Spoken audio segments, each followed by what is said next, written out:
안녕하세요. 오늘은 아가씨와 거지 사이의 감동적인 사랑 이야기를 들려드릴게요. 하지만 그 뒤의 진실은 정말 충격적입니다. 이 이야기는 이제 시작됩니다. 옛날 한국의 어느 마을에 박진사라는 부자가 살고 있었습니다. 그는 그 지역에서 가장 부유하기로 소문났으며 외동딸 민지를 세상 무엇보다 아꼈습니다. 민지는 아름다운 외모뿐만 아니라 총명하고 학식도 높은 아가씨였습니다. 수많은 명문가의 자제들이 박진사의 집에 청혼서를 보내왔습니다. 하지만 민지는 혼인할 마음이 전혀 없었습니다. 아버님, 저는 아직 시집갈 생각이 없습니다. 박진사는 한숨을 쉬었습니다. 내 딸이지만 어찌 이리 고집이 셀까? 이러니 어떤 사내가 데려갈 엄두를 내겠느냐? 딸의 고집에 박진사의 시름은 날로 깊어졌습니다. 밤낮으로 딸의 앞날을 걱정하던 그는 마침내 한 가지 꾀를 내었습니다. 딸에게 청혼하는 자들에게 어려운 과제를 내기로 한 것입니다. 어느 날 박진사는 마을 사람들과 청혼하러 온 이들을 불러 모아 선언했습니다. 내 딸 민지에게 장가들고 싶은 자는 듣거라. 내가 내는 과제를 해결하는 단 한 사람에게 내 딸을 줄 것이다. 그 과제는 바로 세상에 존재한다는 용의 눈물을 가져오는 것이다. 박진사의 말이 떨어지자마자 장내는 술렁였습니다. 용의 눈물이라니 듣도 보도 못한 이야기였습니다. 이전까지 민지의 미모와 집안의 재물을 탐내 청혼했던 많은 젊은이들은 터무니없는 과제라며 혀를 차고 돌아섰습니다. 전설 속의 용을 찾는 것은 고사하고 용을 울게 만들어 눈물을 받아 온다는 것은 불가능해 보였습니다. 마을은 온통 용의 눈물 이야기로 떠들썩했습니다. 소식을 들은 민지가 놀라 아버지에게 달려왔습니다. 아버님, 어찌 그런 불가능한 과제를 내셨습니까? 제가 평생 혼자 살기를 바라시는 것입니까? 아가여, 내 어찌 그런 생각을 하겠느냐? 너를 아끼는 마음이 크기에 내린 결정이다. 내 딸에게 걸맞은 사내라면 그 정도의 비범한 용기와 지혜, 그리고 간절함은 보여야 하지 않겠느냐? 만약 아무도 해내지 못한다면 그것 또한 내 운명이려니 생각하마. 민지는 아버지의 깊은 뜻을 헤아리고는 더 이상 아무 말도 하지 못했습니다.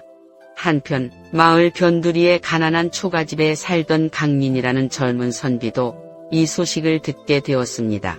강민은 비록 가난했지만 용기와 지혜를 갖춘 청년이었습니다. 그는 박진사가 낸 어려운 과제보다도 소문으로만 듣던 현명하고 아름다운 민지 아가씨에 대한 이야기에 마음이 움직였습니다. 용의 눈물이라. 과연 내가 할 수 있을까? 강민은 깊은 생각에 잠겼습니다. 강민이 용의 눈물을 구할 방도를 고심하는 동안 박진사가 내건 과제에 도전하는 자는 아무도 나타나지 않았습니다. 시간은 흘러갔고 박진사의 근심은 다시 깊어만 갔습니다. 바로 그때 기이한 소문이 박진사의 귀에 들어왔습니다. 용하다는 점쟁이가 마을에 나타나 앞날을 예언하고 다닌다는 것이었습니다. 혹시나 하는 마음에 박진사는 그 점쟁이를 집으로 불렀습니다. 점쟁이는 민지의 사주를 보더니 얼굴이 하얗게 질려 말했습니다. 영감, 큰일 날 소리입니다. 만약 아가씨가 평범한 사내와 혼인한다면 이 집안은 머지않아 큰 화를 입고 몰락할 것입니다. 반드시 비범한 인물과 연을 맺어야만 재앙을 피할 수 있습니다. 점쟁이의 말은 박진사에게는 청천벽력과 같았습니다. 그는 며칠 밤낮을 괴로워하며 잠 못 이루었습니다. 평범한 사위는 안 된다. 그렇다면 비범한 사위를 맞아야 한다. 하지만 용의 눈물을 가져올 만한 비범한 인물은 나타나지 않았습니다. 깊은 고민 끝에 박진사는 아무도 상상하지 못한 기이한 결정을 내렸습니다. 그는 딸을 불러 엄숙하게 말했습니다. 점쟁이의 말이 맞다면 평범한 사위는 우리 가문에 화를 부를 것이다. 좋다. 그렇다면 내 딸은 평범하지 않은 아주 비범한 사내와 혼인해야만 한다. 양반 자제나 부잣집 도령이 아니라 아무도 예상치 못한 인물에게 시집을 보내겠다. 그리고 박진사가 민지의 남편감으로 점 찍은 사람은 다름 아닌 마을오기 다리 밑에서 구걸하며 사는 거지였습니다. 박진사는 이보다 더 비범하고 예상치 못한 인물이 어디 있겠는가 라고 생각했던 것입니다. 이 소식이 퍼지자 집안은 물론 온 마을이 발칵 뒤집혔습니다. 곱디 고운 민지 아가씨를 거지에게 시집 보내다니 사람들은 박진사가 노망이 들었다고 수군거렸습니다. 민지는 아버지의 결정에 하늘이 무너지는 듯한 충격을 받았습니다.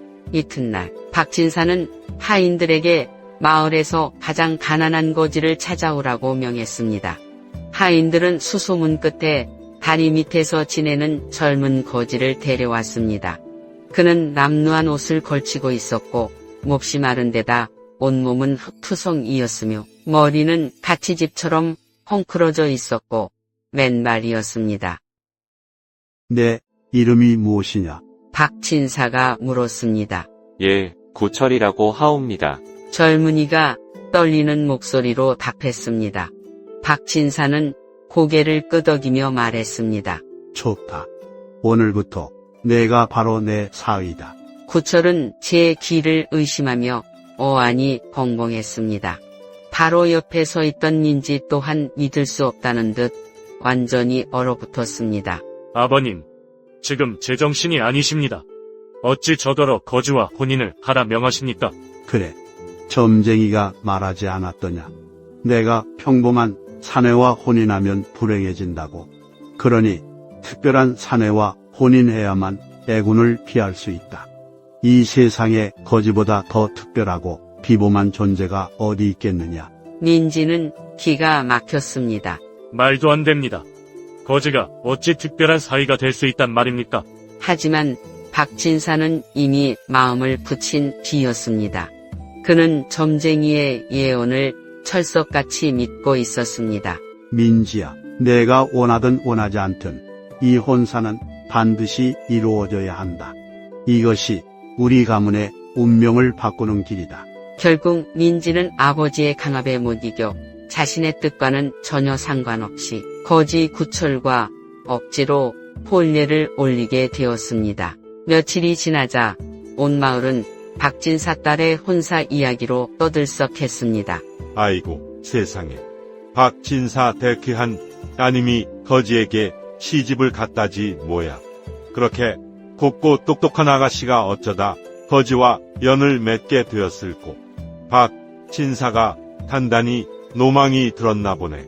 혼례 당일 민지는 어떻게든 그 자리를 벗어나려 기회를 엿보았지만 박진사가 보낸 하인들이 눈을 부릅뜨고 지키는 바람에 꼼짝할 수 없었습니다. 결국 민지는 눈물을 삼키며 구철과의 혼례를 받아들여야 했습니다. 혼례식이 끝나자마자 박진사는 차갑게 말했습니다. 이제 너희는 부부가 되었다. 당장 내 집에서 나가 너희 살 길을 찾아보거라. 민지는 뒤를 의심했습니다. 아버님, 억지로 거지에게 시집 보내신 것도 모자라 이제는 집에서 내쫓으시는 겁니까? 이미 부부가 되었으니 이제부터는 너희들이 힘을 합쳐 스스로의 삶을 꾸려나가야 한다.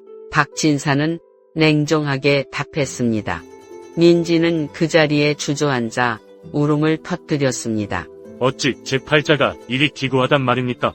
그때 구철이 조용히 민지를 바라보며 말했습니다. 아가씨, 아니, 이제 당신은 나의 아내여.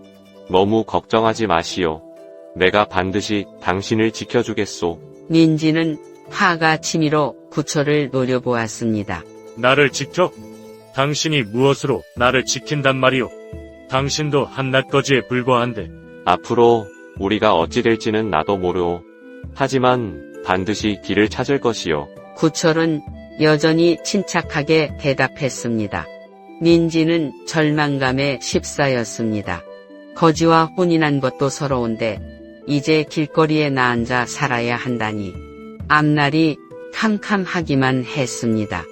하지만 그녀는 아직 알지 못했습니다. 자신의 남편이 된 이거지가 결코 평범한 인물이 아니라는 사실을 말입니다. 본례가 끝나기가 무섭게 박진사의 말대로 민지와 구철은 부잣집 대문 밖으로 쫓겨났습니다. 민지는 텅 빈 길거리에 서서 눈앞의 현실을 믿을 수가 없었습니다. 어쩌다 내 신세가 일이 되었을까? 어제까지는 명문가의 아가씨였는데 이제는 땡전 한 푼 없는 거짓 부부가 되었구나. 민지는 절망적인 눈으로 남편을 바라보았습니다. 이제 어찌 책임질 것이오? 우리는 집도 없고 돈도 없는데. 너무 걱정하지 마시오. 내가 반드시 방법을 찾을 것이오. 구철은 희미하게 미소를 지으며 말했습니다. 하지만 민지는 여전히 그의 말을 믿을 수 없었습니다. 본래 거지였던 사람이 무엇을 할 수 있단 말인가. 그녀는 이 결혼이 너무나 부당하다고 느꼈지만 이미 엎질러진 물이었습니다. 이제는 어떻게든 살아남아야 했습니다. 그날 밤 두 사람은 마을 외곽에 다 쓰러져가는 오두막에서 하룻밤을 묵게 되었습니다. 민지는 차가운 흙바닥과 거친 집더미 위에서 잠을 청해야 하는 현실이 끔찍했습니다. 예전에는 따뜻한 비단 이불 속에서만 잤는데. 그녀는 신세를 한탄하며 중얼거렸습니다. 춥소. 구철이 조심스럽게 물었습니다. 민지는 짜증스럽게 쏘아붙였습니다. 춥소. 배도 고프고 이 모든 게 다 실소. 민지의 짜증 섞인 말을 들은 구철은 아무 말 없이 조용히 일어나 오두막을 나섰습니다. 민지는 그가 자신을 버리고 도망가는 줄 알고 황급히 뒤따라 나갔습니다. 하지만 그녀가 본 것은 마을 끝자락에서 다른 거지들과 음식을 나누고 있는 구철의 모습이었습니다. 잠시 후 구철은 작은 빵 조각 하나를 들고 돌아와 민지에게 내밀었습니다. 많지는 않지만 이걸로 우선 욕이라도 하시오. 민지는 잠시 망설였지만 배고픔을 이기지 못하고 빵을 받아들었습니다. 빵을 먹으면서도 자신이 이런 처지가 되었다는 사실을 믿을 수가 없었습니다. 내가 고작 이런 빵 한 조각으로 끼니를 때워야 하는 사람이 아니었는데 그녀는 눈물을 속으로 삼켰습니다. 며칠 후부터 두 사람은 길거리에서 구걸을 해야 했습니다. 민지는 너무나 부끄러워 차마 손을 내밀지 못했습니다. 차라리 굶어 죽을지언정 이런 지옥은 견딜 수 없어. 하지만 구철은 그런 상황 속에서도 늘 밝은 표정을 잃지 않았습니다. 그러던 어느 날 구철이 버려진 폐가 하나를 발견했습니다. 여기는 지붕도 있으니 적어도 비바람은 피할 수 있겠소. 민지는 한숨을 내쉬며 폐가 안으로 들어섰습니다. 그녀는 날이 갈수록 구철이 이상하게 느껴졌습니다. 어쩌면 저렇게 낙천적일 수 있을까? 우리 처지가 어떤지 보이지 않는 걸까? 그녀는 남편에게 물었습니다. 어찌 당신은 조금도 슬퍼하지 않는 것이오? 우리는 지금 하루하루 겨우 연명하고 있는데. 살아있는 한 희망은 있는 법이오. 그리고 나는 당신이 더 이상 고생하지 않도록 최선을 다할 것이오. 구철은 희미하게 미소를 지으며 대답했습니다. 그 말을 듣는 순간 민지의 마음이 예기치 않게 흔들렸습니다. 며칠 뒤 구철은 일자리를 구하기 위해 저작거리로 나섰습니다. 그는 그를 알았고 물건값을 흥정하는 솜씨도 제법 있었습니다. 이를 유심히 지켜보던 한 상인이 구철에게 다가와 물었습니다. 여복의 젊은이, 자네는 다른 거지들과는 영 달라 보이는군. 본래 무슨 일을 하던 사람인가? 그것은 저도 잘 모르겠습니다. 허나 기회를 주신다면 무엇이든 열심히 배울 자신이 있습니다. 구철은 겸손하게 미소를 지으며 답했습니다. 그러자 상인은 구철에게 자신의 가게에서 일해보지 않겠냐고 제안했습니다. 구철은 겉으로는 여전히 남루했지만 그날부터 가게 일을 배우기 시작했습니다. 그는 장사 수완을 빠르게 익혔고 며칠 지나지 않아 약간의 돈을 벌게 되었습니다. 첫 품삯을 받은 날, 구철은 아내를 위한 작은 선물을 샀습니다. 그는 작은 은비녀 하나를 손에 들고 민지에게 내밀었습니다. 당신을 위해 작은 선물을 준비했소. 민지는 눈을 동그랗게 뜨고 비녀를 바라보았습니다. 이것을 살 돈이 어디서 났소? 제가 열심히 일해서 번 돈이요. 구철이 부드럽게 미소 지으며 말했습니다. 민지는 순간 가슴이 뭉클해지는 것을 느꼈습니다. 거지라고 해서 그저 손만 벌리는 것은 아니었구나. 그녀는 여전히 이 기구한 혼인이 원망스러웠지만 남편 구철을 조금씩 다른 시선으로 바라보기 시작했습니다. 민지가 사람들 틈을 비집고 들어서며 남편에게 묻다가 이상한 분위기를 느끼고 말을 멈추었습니다. 자신과 남편을 둘러싼 사람들의 시선, 그리고 남편 앞에 엎드려 오는 노인을 보고 어리둥절해졌습니다. 그 순간 노인이 고개를 들어 민지를 발견하고는 황급히 자세를 고쳐 앉으며 다시 한번 땅에 머리를 깊이 조아렸습니다. 왕자비 마마, 소인 김충, 마마께 삼가 문화 논리옵니다. 왕자비, 지금 저에게 하시는 말씀이십니까? 노인장, 혹시 사람을 잘못 보신 것이? 민지가 당황하여 되묻자 노인이 눈물을 흘리며 떨리는 목소리로 답했습니다. 아니옵니다. 마마께서는 이제 이 나라의 왕자비이십니다. 마마의 지압이 되시는 이분이야말로 영모로 인해 숨어 지내셔야 했던 이 나라의 왕자 전하이십니다.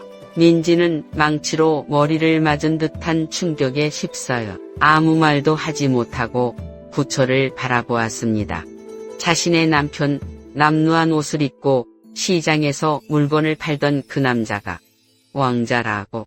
하지만 남편은 그 모든 소란 속에서도 여전히 동요하지 않고 평온한 표정으로 자신을 바라보고 있었습니다. 서방님, 아니, 전하. 대체 이게 다 무슨 일인지 제발 설명해 주시오. 민지는 제 귀를 의심하며 떨리는 목소리로 남편에게 물었습니다. 이제 눈앞의 남자가 더 이상 자신이 알던 그 거지가 아님을 깨닫고 있었습니다. 민지의 떨리는 물음에 구철은 긴 한숨을 내쉬고는 천천히 입을 열었습니다. 그의 목소리는 이전보다 조금 낮고 진중하게 울렸습니다. 언젠가는 말하려 했소. 다만 적절한 때를 기다리고 있었을 뿐. 그러던 어느 날 구철이 저작거리에서 장사를 하고 있을 때였습니다. 한참 동안 그를 지켜보던 노인 하나가 갑자기 놀란 얼굴로 다가왔습니다. 자네는 혹시 노인은 구철의 얼굴을 자세히 들여다보더니 믿을 수 없다는 듯 눈을 크게 떴습니다. 그는 주변 시선은 아랑곳하지 않고 갑자기 그 자리에 털썩 엎드려 구철에게 큰 절을 올렸습니다. 전하이십니까? 살아계셨군요. 이 늙은 신 감격하여 눈물이 앞을 가립니다. 정말 다행입니다. 전하, 노인장, 지금 무슨 소리를 하는 게요? 멀쩡한 사람 보고 갑자기 전하라니 노망이라도 든 게요. 주위에 모여든 사람들이 어리둥절해하며 웅성거렸습니다. 상인도 구경꾼들도 모두 이게 무슨 영문인가 싶어 노인과 구철을 번갈아 쳐다보았습니다. 그러자 노인은 눈물을 글썽이며 목이 메는 듯 힘겹게 충격적인 이야기를 시작했습니다. 여러분, 이분은 바로 이 나라의 정통을 이으실 왕가의 후손이십니다. 허나 십수년 전 끔찍한 영모가 일어나 궁궐이 피바다가 되었을 때 탄신들이 어린 왕자이셨던 이분을 해하려 하였습니다. 저는 이분을 모시고 필사적으로 궁을 탈출했지만 추격자들을 따돌리는 과정에서 그만 전하를 놓치고 말았습니다. 그 후로 제 목숨이 붙어있는 한 전하를 찾는 일을 단 하루도 멈춘 적이 없습니다. 그런데 오늘 이렇게 다시 뵙게 되다니. 모시, 저 사람이 거지인 줄 알았는데 왕족이라고. 그럼 박진사 댁따님이 거지에게 시집간 게 아니라 숨어 지내던 왕족과 혼인을 한 것이란 말인가? 어쩐지 처음부터 보통 거지와는 풍모가 다르다 했지. 그럼 박진사가 점쟁이 말만 믿고 딸을 내쫓은 게 아니라 하늘의 뜻을 따른 거였구먼. 마을 사람들은 믿을 수 없는 이야기에 경악과 감탄을 금치 못하며 저작거리는 순식간에 놀라움과 흥분으로 가득 찼습니다. 바로 그때 장에 들렀던 민지가 왁자지껄한 소리에 이끌려 그쪽으로 다가오고 있었습니다. 그녀는 여전히 남편의 진짜 신분에 대해 아무것도 모르는 상태였습니다. 어찌 이리 소란스러운가요? 서방님, 무슨 일이라도 있으신 겁니까? 다들 왜 이리 쳐다보는? 그는 모여든 마을 사람들과 충격에 빠진 민지 앞에서 자신의 진짜 신분을 밝히기 시작했습니다. 이 노인의 말이 맞소. 나는 본래 왕가의 사람이요. 허나 어릴 적 궁중에 모진 권력 다툼에 휘말려 간신들의 손에 죽을 뻔한 위기를 넘기고 충직한 신하의 손에 맡겨져 궁을 탈출해야만 했소. 그 후로 나를 지켜주려 했던 부모님의 뜻에 따라 또 나의 목숨을 부지하기 위해 철저히 신분을 숨기고 거지 행세를 하며 살아왔소. 세상의 눈을 피해 숨어 지내던 나를 어쩌면 운명이 이곳으로 이끌어 당신을 만나게 한 것인지도 모르겠소. 민지는 너무나 놀라 숨쉬는 것조차 잊은 듯 아무 말도 할 수 없었습니다. 그저 착하고 순박하지만 어딘가 모르게 남다르다고 느꼈던 거지 남편이 사실은 고귀한 왕가의 핏줄을 타고났다는 사실, 어쩐지 남들과 달랐던 그의 침착함과 위기 속에서도 잃지 않던 기품, 그를 알고 장사에 능했던 모습들이 이제야 이해되는 듯했습니다. 모든 것이 그의 몸에 흐르는 왕족의 피 때문이었음을 깨달았습니다. 그녀는 겨우 정신을 차리고 떨리는 마음으로 남편을 바라보며 조심스럽게 물었습니다. 그럼 이제 신분을 되찾으셨으니 다시 궁으로 돌아가시는 것이오? 아니요. 하지만 구철은 부드럽지만 아주 단호하게 고개를 저었습니다. 그의 대답은 예상 밖이었습니다. 나는 궁으로 돌아가지 않을 것이오. 무엇이라고? 아니, 왕족이면서 궁으로 돌아가지 않겠다니. 그럼 앞으로 어찌하시겠다는 게요? 여기서 계속 이렇게 사실 셈인가? 구철의 폭탄 선언에 마을 사람들은 또 한 번 크게 술렁였습니다. 노인 김충 역시 놀란 표정을 감추지 못했습니다. 구철은 그들의 웅성거림 속에서 오직 민지만을 깊고 흔들림 없는 눈으로 바라보며 말했습니다. 그의 목소리에는 진심이 가득 담겨 있었습니다. 나는 이곳에서 당신과 함께 새로운 삶을 살고 싶소. 핏줄이나 신분 같은 것은 이제 나에게 아무런 의미가 없어.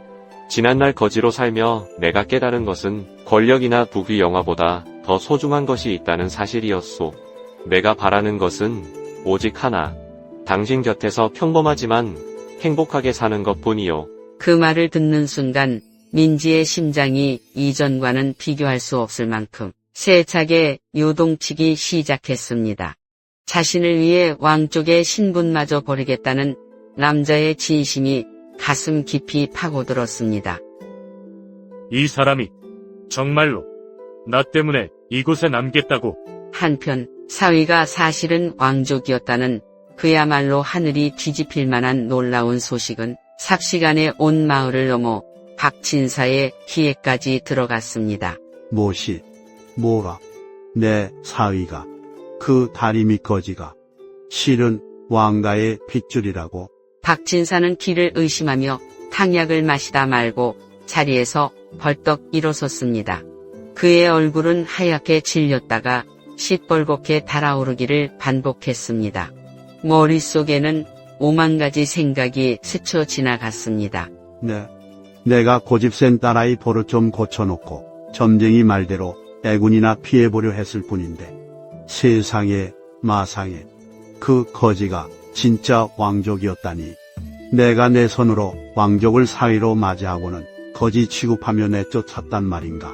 박진사는 잠시 멍하니 서서 허공을 바라보다가 정신을 번쩍 차리고는 신발도 제대로 깨어 신지 못한 채 황급히 사위를 찾아 저작거리로 달려갔습니다.